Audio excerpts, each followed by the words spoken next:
আমিষের থেকেও নিরামিষ দিনে কিন্তু আমাদের বেশি চিন্তা করতে হয়। আজ কি দিয়ে ভাতের সাথে কি দিয়ে পরিবেশন করব, কি দিয়ে খেতে দেব, চিন্তা করতে হয় খুবই। তাহলে ভাতের পাতে যদি এমন সুন্দর একটা নিরামিষ পদ থাকে বন্ধুরা, তাহলে আমাদের কি আর ভাবতে হবে?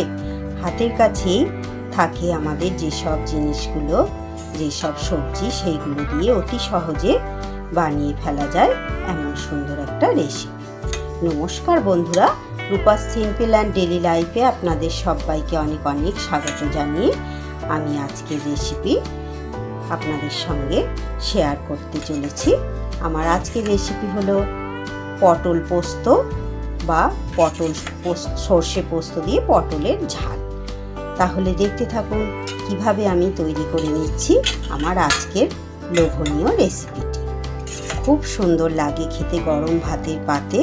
এমন রেসিপি যদি একটা থাকে সঙ্গে, তাহলে আপনাদের একদমই চিন্তা করতে হবে না যে কী দিয়ে আজকে খাবার আমি পরিবেশন করব। তাহলে অতি সহজে বানিয়ে ফেলুন আমার আজকের এই রেসিপি। যদি ভালো লাগে অবশ্যই একটা লাইক করবেন, কমেন্ট করবেন। আর যারা আমার চ্যানেলটা এখনো সাবস্ক্রাইব করেননি, প্লিজ বন্ধুরা তারা একটা সাবস্ক্রাইব করে আমার পাশে থাকবেন। আর দয়া করে পুরো ভিডিওটা আপনারা দেখবেন। গ্যাসে আমি কড়াই বসিয়ে দিয়েছি। কড়াইতে দিয়ে দিলাম আমি পরিমাণ মতো তেল। এটা আমার রাইস ব্র্যান অয়েল, আপনারা এটা সর্ষের তেল ব্যবহার করতে পারেন। তেলটা গরম হয়ে গেছে। এবার আমি আগে থেকে কেটে ধুয়ে নুন হলুদ মাখিয়ে রাখা পটল দিই।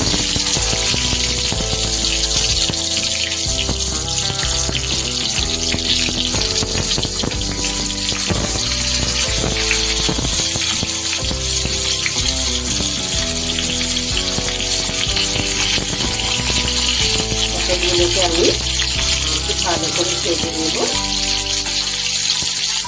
পটলটা আমার ভাজা হতে হতে এদিকে পাশে আমি শিলে একটা মশলা তৈরি করে নেব। নিয়ে নিয়েছি কয়েকটা কাঁচা লঙ্কা, আর নিয়েছি ছোট চামচের 1 চামচ কালো সর্ষে, 1 চামচ সাদা সর্ষে, আর 2 চামচ পোস্ত। এটাকে আমি শিলে মিহি করে বেটে নেব। পটলগুলো কিন্তু আমার ভালো করে বেশ ভাজা হয়ে গেছে। এগুলো এবার তুলে নেব। এবার এই তেলেই দিয়ে দিলাম একটু কালো জিরে ফোড়ন।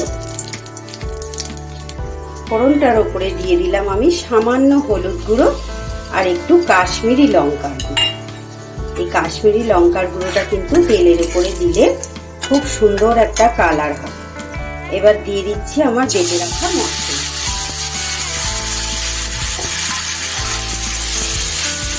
সর্ষে আছে যেহেতু খুব বেশিক্ষণ আমি কষবো না, এইভাবে একটু নেড়ে নিয়ে আমি দিয়ে দেবো জল। এটা আমার শিল ধোয়া জলটা দিয়ে দিলাম,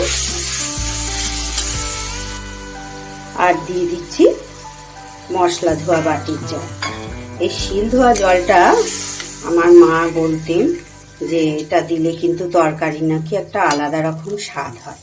এতে সামান্য আর একটু জল অ্যাড করব। এবার দিয়ে দেব নুন। পটলে আমার নুন মাখানো ছিল, তাই এখানে একটু কম নুন ব্যবহার করলাম। ভালো করে গ্রেভিটা আমার ফুটে গেছে। ভেজে রাখা পটলগুলো দিয়ে দিলাম, আর দিয়ে দিলাম 2টো চেরা কাঁচা লঙ্কা। একদম অতি সহজে তৈরি হয়ে গেল কিন্তু আমার পটলের ঝাল। নিরামিষ দিনে আমাদের অনেক ভাবতে হয় কি রান্না করবো, কি রান্না করবো। 2-1টা যদি এই ধরনের পদ আমাদের পাতে থাকে, আর সেরকম একটা খাওয়ার সময় ঝামেলা হয়। এবার দিয়ে দেব ওপর থেকে একটু কাঁচা সর্ষের তেল।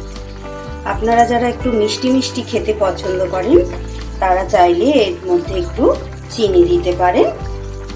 আমরা যদিও চিনি অতটা সব তরকারিতে পছন্দ করি না, তাই আমি দিলাম।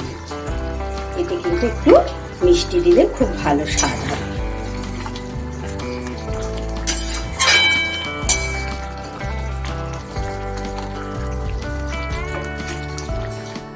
রেসিপিটা কিন্তু আমার তৈরি হয়ে গেল। অতি সহজে নিরামিষ একটা পদ। এই সময় পটলের সিজন, পটল দিয়ে আমি বানিয়ে ফেললাম আজকের রেসিপি পটল সর্ষে পোস্ত বা পটলের ঝাল। একদম দুর্দান্ত খেতে একটি রেসিপি। তাহলে আসি বন্ধু, আবার দেখা হবে অন্য একটা ভিডিও বা অন্য রেসিপি নিয়ে।